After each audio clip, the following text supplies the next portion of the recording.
John Draws coming to you again from Macomb Square Music. Today I'm going to talk to you about self-EQing your drums. This is an idea that I've had for a long time, but I didn't really have a name for it. I didn't know how to describe it to people. But it's something I've always kind of done myself. Not always, but for a while now. And then I was watching Todd Sucherman, who's the drummer for Styx, doing a video for Drumeo, great channel. And he talked about how to self-EQ your drums. I was like, that's it. That's what I've been doing, but I didn't have a name for it. And the basic idea is, when you're playing your drums, they should blend together very well. This goes back to tuning and to muffling, and I have videos on both of those. You can go back and watch those if you want. The problem I've had sometimes, especially with backline kits, you'd be like, oh, just bring your snare, just bring your sticks, we already have a kit you can play. And that's really tempting, because it takes me a half hour to pack up my drums in the truck, drive there, have to unload them, set them up. And if they have a drum set already there, I have to take their drum set apart and put it in the corner of the back room and then fit it back up for when I'm done. It's like, you know what? I'm just gonna play there. I'll bring my snare, maybe my cymbals, my sticks, and you know, I'm gonna do this quick and easy. But inevitably, the drum kit is tuned horrible, or I've had this happen more than one occasion where the snare is nice and loud, bass is nice and loud, and the toms are muffled to death. There's not much sound. I'm long playing, hit the toms, and I realize I can't hear it. I thought myself hit the drum with all the other sounds, but I didn't even hear it. So I end up having to really pound the toms. I have to remember throughout the whole set that I'm playing to pound the toms to get them to balance out against my snare and bass. And I think that changes what I play. If I plan on doing some really fast tom work or something, you know, well, I gotta play it up here now. I might change it to something simpler, more open, because I don't have the time to play that fast and that high. Besides just playing out, this is the kind of thing that makes everyone love you.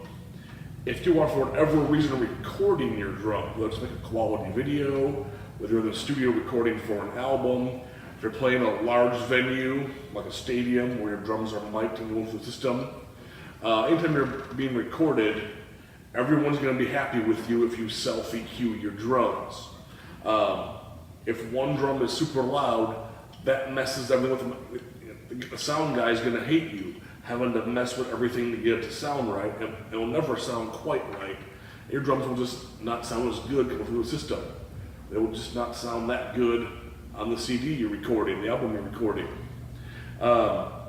Plus, your band's going to love you. When you're just practicing, everything sounds even, everything sounds smooth. When you're playing loud, it's all the same amount of loud. When you're playing quietly, when you're crescendoing, everything works together. So part of that is tuning. No Frankenstein kits. And sometimes if you're on a budget, that happens. You buy the bass drum off Craigslist, the tom off eBay, the floor tom off another site.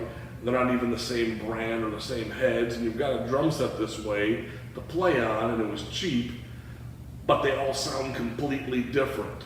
At the very least, put the same heads on all of them so they kind of sound the same in your toms. But try to avoid Frankenstein kits. Go ahead, spend a few dollars, and put the same heads on all your toms so they have the same kind of sound. Things like that. Tune your drums kind of the same. The size of the drum really makes the change in sound as you go down your toms. Not that you have the high one tuned really high and the mediums ones tuned medium and the low one tuned really low. In my opinion, it doesn't sound that good. I tune them all about the same, and the small drum's going to be much higher pitched because it's much smaller. The big drum's going to be much lower pitched because it's much bigger. And they have kind of a similar quality of sound going around the kit. Besides that though, besides your equipment, that's a big thing. Having them tuned similarly, not over muffling everything. If you watch my video on muffling, Use the least amount of muffling possible so the drums sing and sound good. But I would like to also today a little bit about overplaying stuff. There's a mistake a lot of beginners made. Back when I was in junior high, I made the same mistake. I'm going to play a simple, basic rock beat for you. 1, 2, 3, 4.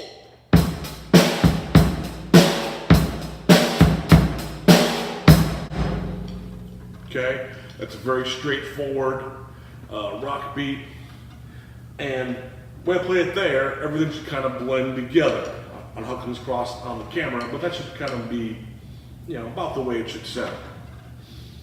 What a lot of drummers do is, there's interplay between the foot and the bass there.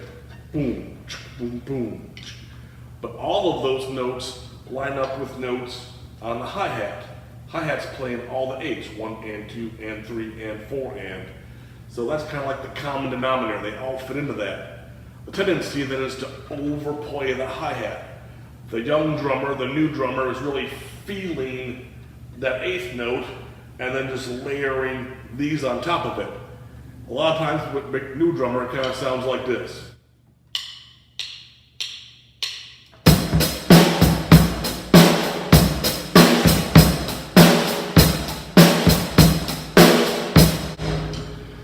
I don't know how it came across on the video, but I was kind of overplaying the hi-hat.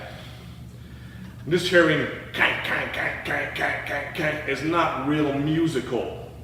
This is what we call a ride pattern.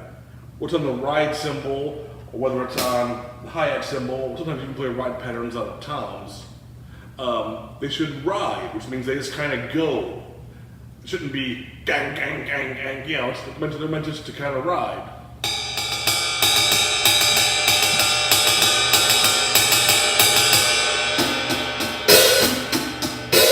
Kind of just groove, they fit in there.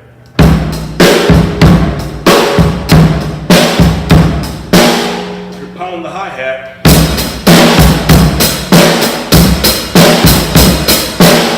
that kind of takes over your sound. Your sound should not be, especially if you're mic'd. The mic's gonna pick up the hi-hat, and that's gonna make your sound guy hate you as he tries to get stuff to balance out. It'll never quite sound right. Little slide on the hi-hat, and it's often a cool thing to kind of do little, just do a little push-pull, or tip shaft, tip shaft.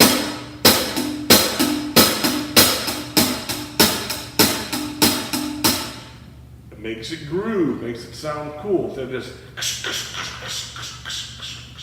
Now, should you use the shank or the tip? Depends on what sound you want. People swear by both of them. I'm not going to get into that argument. If I'm playing something that's kind of heavy, I'll use the shaft or the stick on there. If that's kind of light, I use the tip. When I'm doing open-close hi-hats, on the open, I drop down and let the shaft hit it.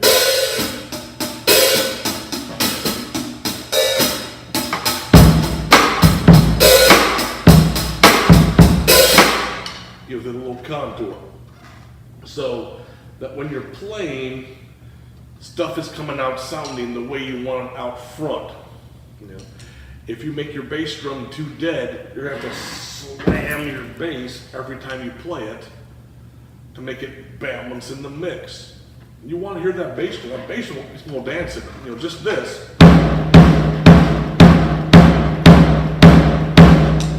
People are in the club or getting out on the dance floor, hear that bass going, they're ready to dance. You need to hear that. So don't kill all the sound there. So, no Frankenstein kits. Use the same heads on your toms.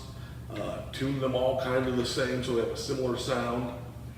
Don't overplay your ride pattern with the hi-hat or the ride cymbal. Don't overplay that.